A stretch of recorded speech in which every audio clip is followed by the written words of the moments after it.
designer? Because design is a lens.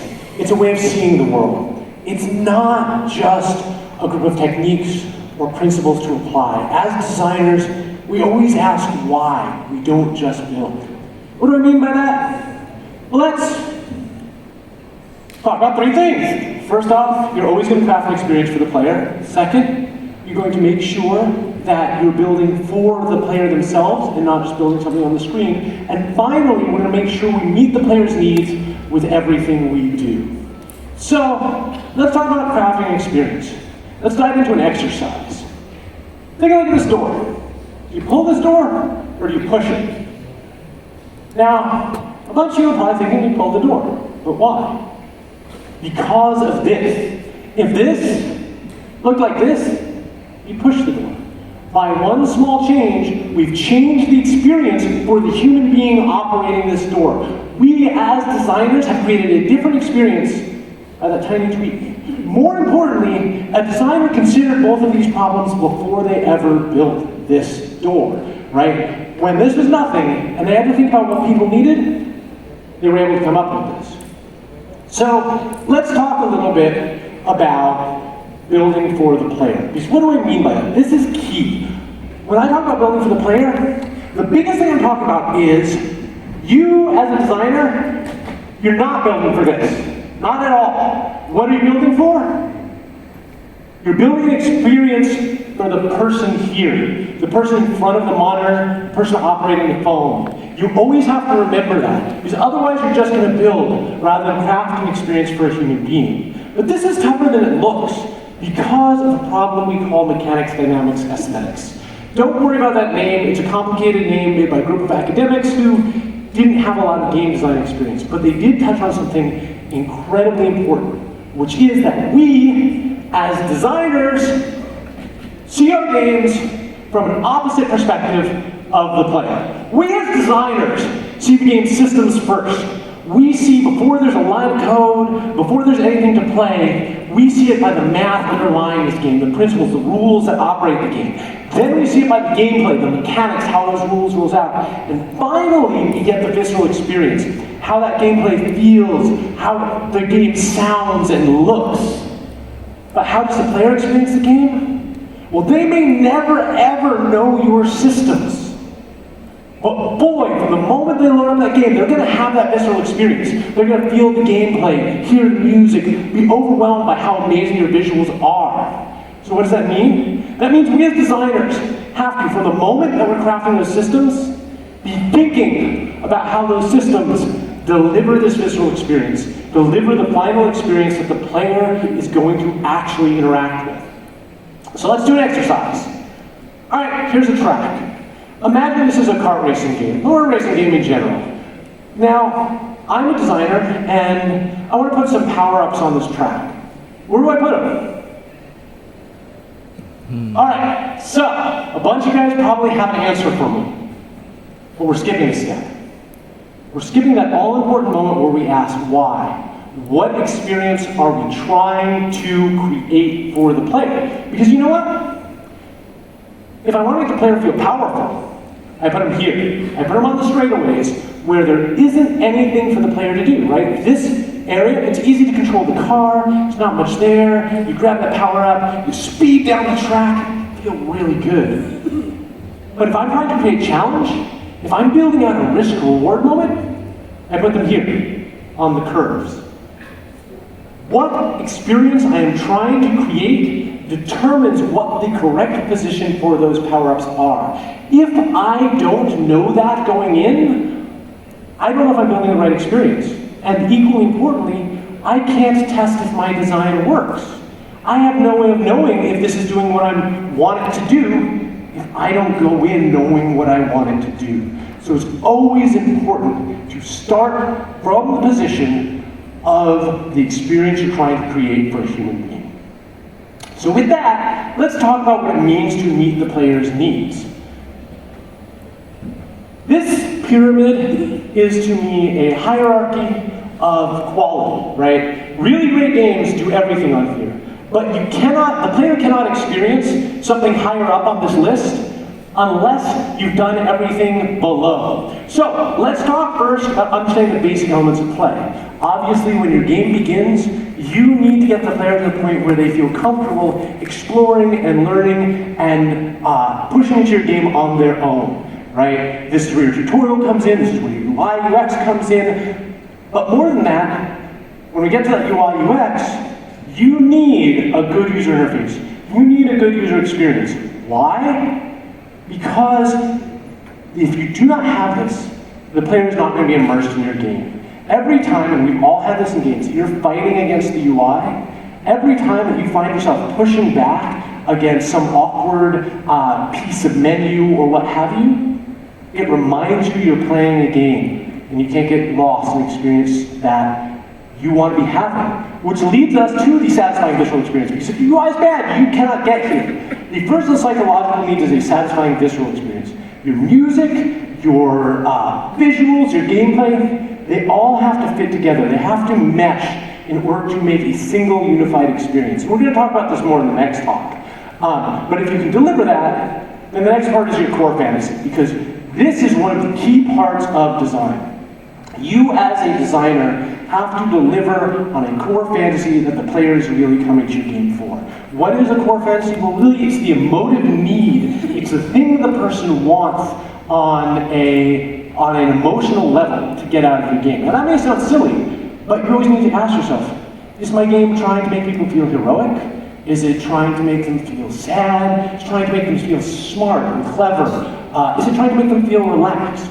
These are all very different games, and you have to know which one you're doing. And sometimes on a surface level, two games can look very similar and deliver very different core experiences, core fantasies. And if you don't know the right one, if you're not focused on it, you're never going to make the point of self-fulfillment.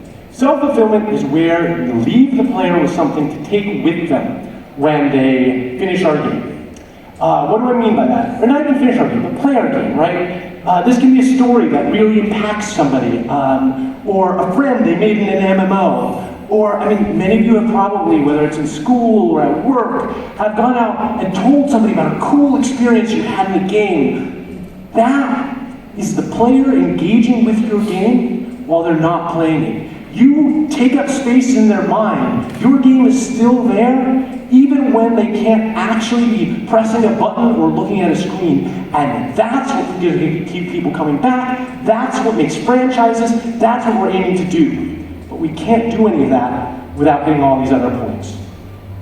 So, let's talk about the second three principles. Because as a designer, we have a job. And our job is to craft the best possible game. Not the best imaginable game. That is something different. And that's something that new designers often go for. No, we are looking to do the best possible game. So we have to ask ourselves, what resources do we have available that we can utilize to craft an ever better game, right? And this comes in three parts: your tech, your team, and your timeline. So let's talk tech. This is sort of the question of, what have you guys built out, or what can your engineers do that's going to allow you to craft an experience that nobody's ever seen before? Portal. This is a great example, right? This team built a game called Nervacular Drop. They had this portal tech, and they crafted a whole game around it, right? The design of this game is built around this idea of, oh, we have a piece of tech that can deliver an experience that nobody's ever seen before. That is what's going to be your unique selling point. That is what's going to get you noticed without having to drop enormous amounts on advertising. Another good example, Pokemon Go, right? Niantic had from Ingress the databases, the tech to do this. And they were like, okay, what experience can we really craft around that? What's unique on a technical side that we can deliver on that nobody else can, so that way, anyone who wants that experience has to come to us, Pokemon Go. And then you have to talk about your team, because if you have a ton of artists and not a lot of engineers, you don't want to make a game that's going to require a complicated physics system or some piece of tech that, it's going to take a long time to build. And as a designer, you want to focus on the strengths of your team. So in that case, you'd want to highlight the art. The people doing Sky, This whole game is designed around, built around the team who is very good at emotive social interactions, right? This sort of game, I mean, you can look at Journey and see where it came from. But this entire thing, they took their team into consideration and built this experience around it, and it became very successful. Same thing, going the other direction with League of Legends. League of Legends was a game where they knew what their core design was, so they actively hired people who were very experienced with Dota in order to be able to communicate more easily, so everyone would be on the same page as they were building their game, so they could be more efficient about how they crafted the game itself. Finally, we need to talk about our timeline, because if you don't have a big budget, if you don't have a lot of time to build your game, you can still build a great game, right? Survivor games are what this is all about. What do these games have in common? They reuse assets, they're highly replayable, and they're all about the systems, right? This doesn't take a lot of content to build this game. If your game, to understand why it's good, if your player is going to need to see a lot of content, if you're going to have to build out a lot of things, it's not what we should be designing for if we don't have the budget to do it, right? Don't build The Witcher if you have $100,000. So, this is the last point that I want to bring up for everybody, is this idea of failing faster. Because this is the designer's credo. As designers, no idea is going to spring fully formed and perfectly right from your head. It's never going to happen. I wish it would. I certainly haven't experienced. You guys are probably better than me, but so what do you need to do? Well, you need to iterate.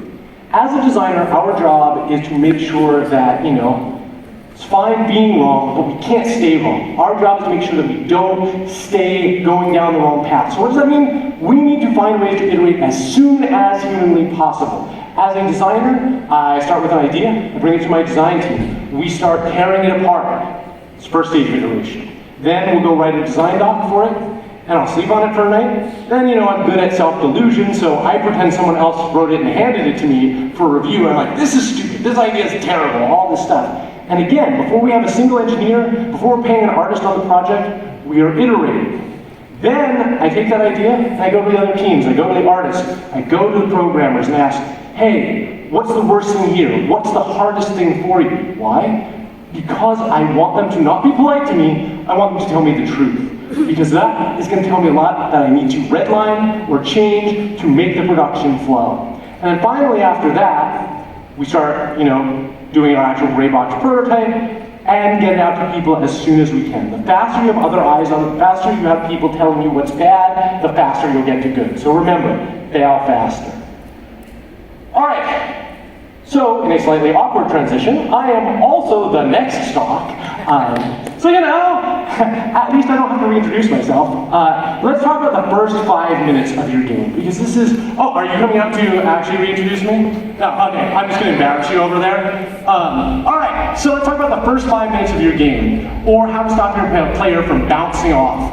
Because the first 5 minutes, especially mobile, are the most important. 80% of your players choose whether or not they're going to continue in your game in those first 5 minutes. So we've got to make them great.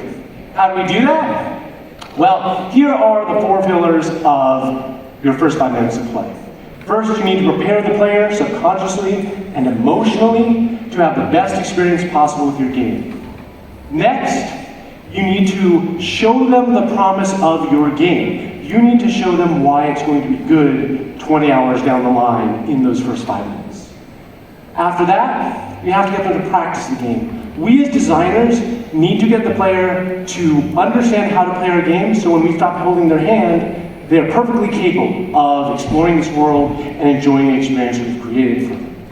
And then finally, we have to deliver the payoff. We have to make sure that we've rewarded the player for sticking around and incentivize them to come back the next time. So with that, let's talk about preparing your player. I'm going to talk about Genshin Impact. Because how many of you guys have played Genshin Impact? Just raise your hands. Right, fair enough, you great. So just take a moment and listen to this music. How does this make you feel? Does it make you feel pumped up? No, it makes you feel at peace. It feels, relaxing and restful. Why? What are they doing here? What type of game? What is the core experience, the core fantasy that people want out of Genshin Impact. In this particular case, Genshin is not Diablo. It is not Devil May Cry. Can we drop the music just a hair? Thank you. Basically, in Genshin Impact, what they're selling to the player is a relaxing other world for you to step into. When, this one's a little too much, a little too heavy. Another place to be that's more magical than the world you're existing in. And so what do? They start off by giving you this peaceful music. You're floating through the clouds. At the very end, when they load the game, it's genius. They literally open a door to another world for you. Why?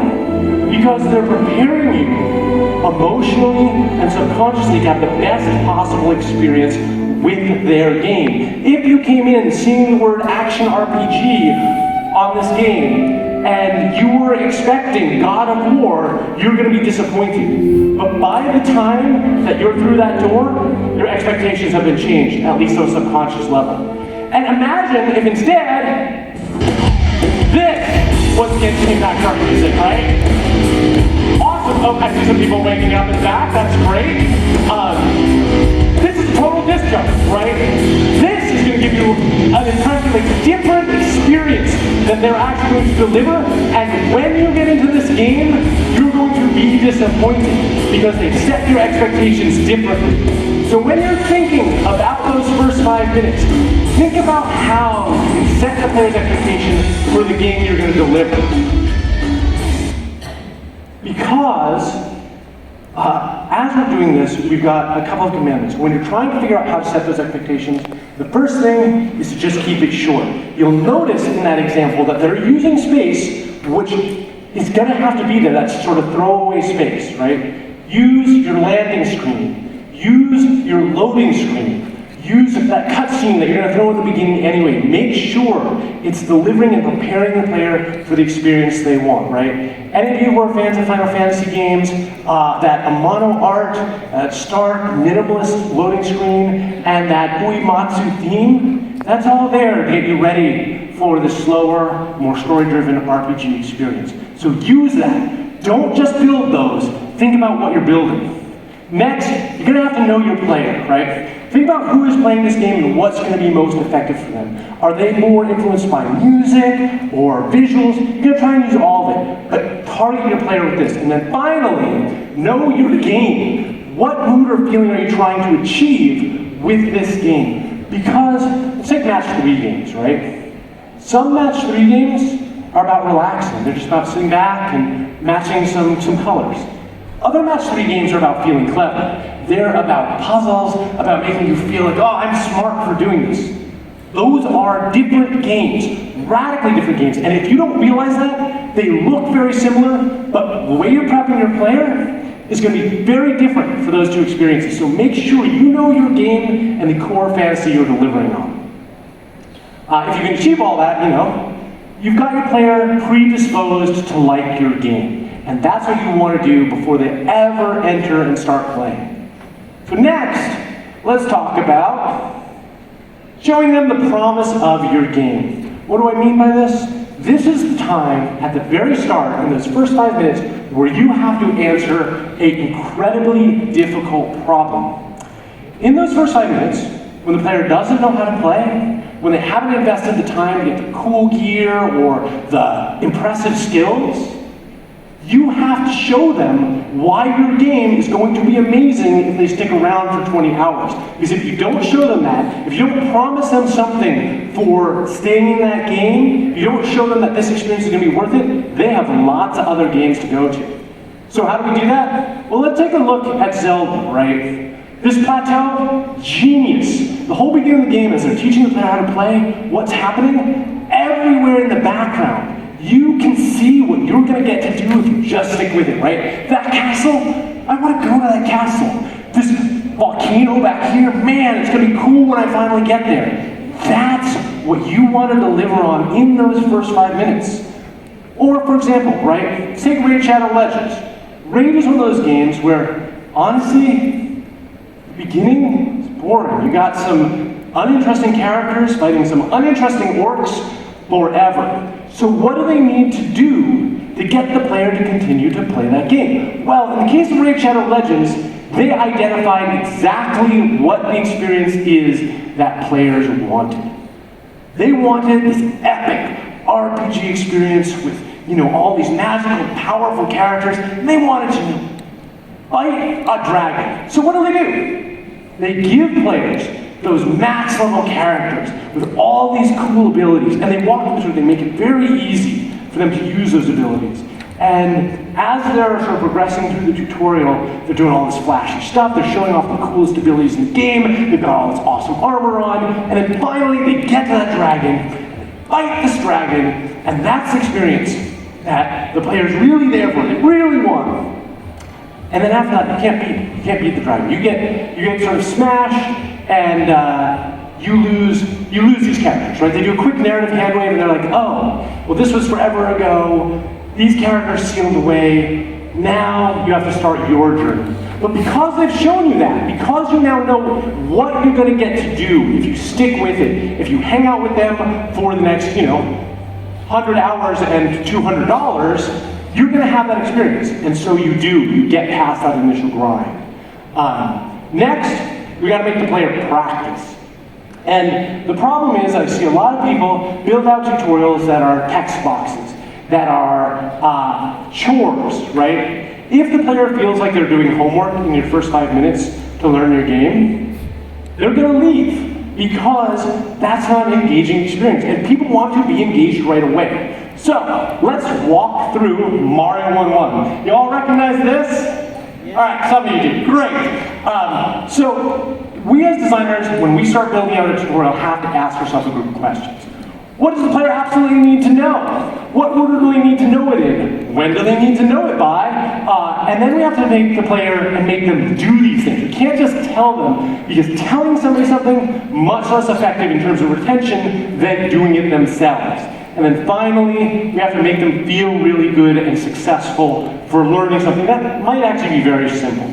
So how do we do this? Well, let's talk about Mario 1-1, because Miyamoto does this without ever putting a word on the screen. All right, take a look at this. Where does the player start on the screen? They start over here, on the left. Why? Because if you start all the way on the left, that means you're supposed to go right. This entire game, all Mario is going right. That's the whole game. And you know that from that very first screen. What else do we notice about the screen? Nothing. There's nothing there, so you feel safe. You can press the buttons, mess around a little bit to figure out how you're supposed to play the game and what everything does. And once you're there, after a few seconds, we get to this screen. And you've gone right, and wait, there's that weird block up there. Why? Why are there all of these question mark blocks flashing, showing us, oh, this is something maybe I should interact with? Well, they're all above you, right? What's the next thing he needs to know you can do as a player? Miyamoto needs to know that you can jump. That's the next big principle he needs to teach you. So he's got all this stuff up here to encourage you to jump, because if something's up that high, it's not just there by accident. You want to see what it is. You want to see what's there. So one of these buttons is going to get you to jump. And if none of them does, what's the point of this guy? Well, if you don't know how to jump yet, this guy's going to kill you before you get any further. So by the time you're past this Goomba, 100% Miyamoto knows absolutely every player knows how to jump in his game. And there's this cool moment where, right, if you jump and you're messing around with it, he rewards you, right? You hit this block and you can't miss this mushroom, right? It hits this pipe and goes back. So now, let's talk about this pipe itself, because how high is this pipe? The height of this pipe is exactly your jump height. So if you do a basic jump, he knows, well, again, we've had to do this thing, we know you've repeated it. Since you repeat it, he knows not only can you jump, but you didn't just accidentally jump. You know how to do it. So then, we get this space. What's in this space? Nothing, right? Another safe space to mess around for the next thing he needs to test out on. What do you think this is, right? In your mind, why is this height? So this is if you press and hold to jump. This is how high you jump. He needs to know that you know how to do the extended jump. So you put a height of exactly that height. By the time you get over this, he knows you know how to do that. And then, what's this? Well, this is the running jump. So now, by the time you pass these 3 pipes, which you know takes 15 seconds, he knows that you know how to run, you know how to jump, you know how to do the extended jump, and you know how to do a running jump, which are the 3 basic elements of the game, and then he ties that all together with the fact that he knows that you want to just keep going right. So, what's this area? This is the practice area. He's had you run and jump, now he's going to put a little bit of threat there and give you a second time to practice running and jumping, so he knows you didn't do it by accident. He's had you do it twice, that means you can actually do it, and so without a single word of text, once again, he's gotten you everything. But there's still this last bit. This pit is the final test. Can you get across this? Because this is the demarcation line between the tutorial and the game itself. And what's really interesting, what's really neat about this pit is it's not too hard to get over. But if a player doesn't yet feel comfortable, if they don't know the exact distance of the jump, they're going to hit this invisible block, and a 1-up's going to pop out, and they're going to feel really good at it. They're not going to just fall in the pit and die. Instead, they get rewarded. So you don't make them feel like a failure. You make them feel like a success for getting through this. And what's amazing about this is, for a new player, you might spend 20, 30 seconds doing this, right? Because you've never done it before. But for an experienced veteran player, without having a skip button on the tutorial, because no one can ever skip it, without having a skip button on the tutorial, this takes like 5 seconds to blaze here for anyone who knows what they're doing. So they can manually sort of skip it, it adjusts to how well they know the game. Nobody's quitting the game on this tutorial. Which leads us to the last point, payoff. When your player is finishing with your tutorial, you need to reward them, both at the end of the tutorial and at the end of the first play session. What do I mean by reward? Well, it can be like loot and gear or currency, but there's a lot of other things it can be, right? You can reward the player with mystery, with a narrative moment where like, oh, I want to figure out what happens next, and that's going to drive them into the next play session. You can reward the player by opening up new mechanics, all this cool new stuff to play with, that, oh, next time I jump in, I'm going to get you all this stuff and play with all these new toys.